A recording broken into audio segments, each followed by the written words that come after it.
m'appelle Jean-Gabriel Vallet, je suis directeur du Jardin du Lautaret et je suis enseignant-chercheur à l'université Grenoble-Alpes.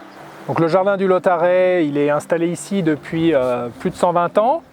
Il a commencé au col, il a été déménagé ici 20 ans plus tard, donc on est un peu au-dessus du col du Lautaret. Et c'est un jardin qui est né à l'époque où il était à la mode de créer des jardins alpins. Et donc le professeur Lachmann a créé ce jardin en 1899. D'un point de vue botanique, le jardin il est structuré en plantes des montagnes du monde dans le bas du jardin. Le haut du jardin, c'est les plantes locales. Et on a donc une dizaine de gens qui viennent travailler ici tous les étés.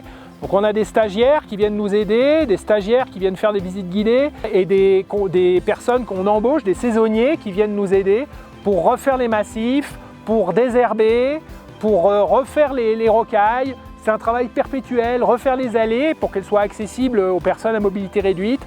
Donc c'est un travail en permanence, on a des équipes qui sont en train de travailler dans ce jardin pour qu'il soit le plus beau possible pour les visiteurs et pour que les collections soient le mieux entretenues possible. Le jardin, il a trois vocations. La première vocation, c'est la diffusion des savoirs, la diffusion de la connaissance du monde qui nous entoure dans le cadre du changement qu'on est en train de vivre, le changement climatique et puis le changement des pratiques, la façon dont l'homme se comporte différemment dans sa façon d'exploiter le milieu, de faucher, de pâturer. Donc ça, c'est ce qu'on va appeler le changement des pratiques.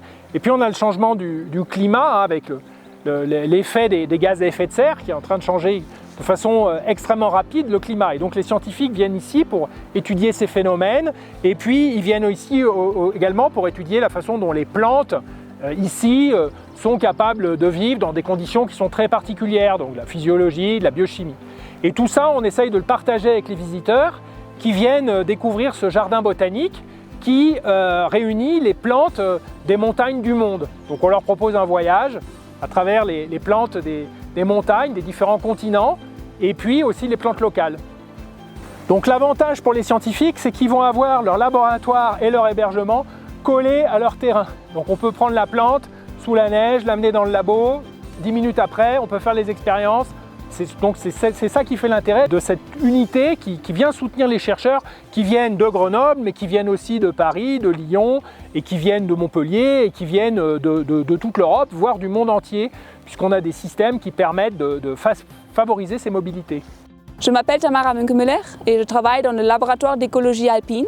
Ici, au site Jardin du Lautaret, on fait une expérience pour mieux comprendre comment le réchauffement climatique affecte les plantes et les sols et l'interaction entre plantes et sols. Le projet s'appelle Alpage volant et ça s'appelle comme ça parce qu'on a enlevé le parcelle de prairie dans le site vraiment en haut de montagne, 500 mètres plus haut qu'ici. On allait l'enlever et on allait transporter 500 mètres vers le bas pour simuler un réchauffement de 3 degrés. Avec notre projet d'alpage volant, on n'est pas seul ici.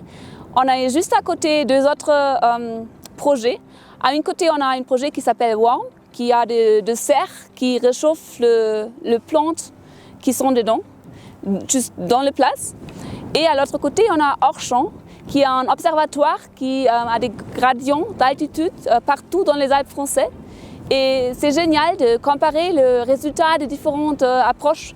Pour moi, c'est en plus une grande astuce d'être capable de travailler dans un lieu comme ça parce que c'est super joli ici. Il y a une grande diversité, il y a plein de trucs à comprendre pour les processus et moi j'adore ça.